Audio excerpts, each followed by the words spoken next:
सभापति महोदय, प्रतिदिन छोटी मोटी झड़पें होती रहती हैं।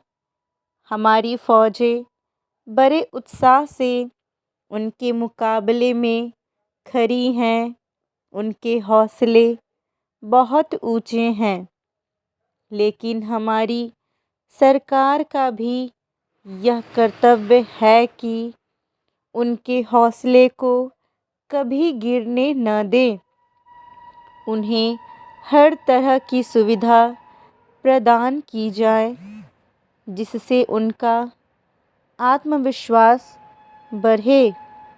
मैं मंत्री महोदय से अनुरोध करूंगा कि सरकार अपनी नीतियों के प्रचार का काम ठीक प्रकार से अपनी फौजों से करें। उनको अच्छे अच्छे हथियार दें। अनुसूचित जातियों और आदिवासी जातियों के आयुक्त ने जो अपना प्रतिवेदन प्रस्तुत किया है, उस प्रतिवेदन को देखने से यह प्रतीत होता है कि इसको तैयार करने में उन्होंने बहुत परिश्रम से कार्य किया है। इसके लिए मैं उनको और उनके सहयोगियों को धन्यवाद देता हूँ, परंतु साथ ही साथ इस प्रतिवेदन के संबंध में कुछ आवश्यक निवेदन भी करना चाहता हूँ।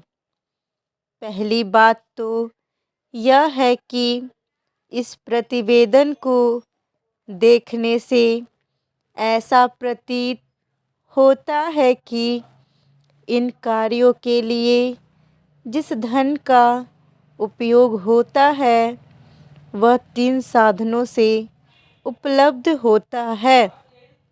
केंद्र सरकार द्वारा, राज्य सरकारों द्वारा और कुछ गैर सरकारी संस्थाओं द्वारा। प्रतिवेदन के अनुसार जितना धन इन कार्यों पर व्यय करने के लिए दिया जाता है, उतना धन पूरी तरह से व्यय नहीं हो पाता। मैं यह नहीं कह सकता कि आवश्यकता से अधिक धन दिया जाता है या कार्यकर्ताओं को वह धन प्राप्त ही नहीं होता, जिसके कारण से वह बिना खर्च हुए बच जाता है।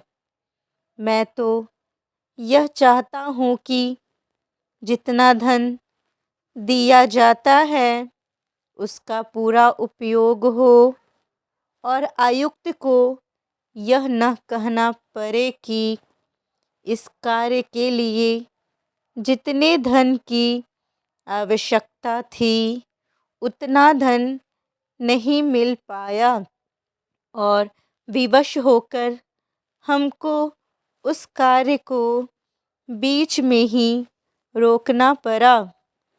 जहाँ तक राज्य सरकारों का संबंध है, बहुत सी राज्य सरकारें अभी तक इस कार्य में असावधानी से काम ले रही है और इस कार्य को उपेक्षा की दृष्टि से देखती है।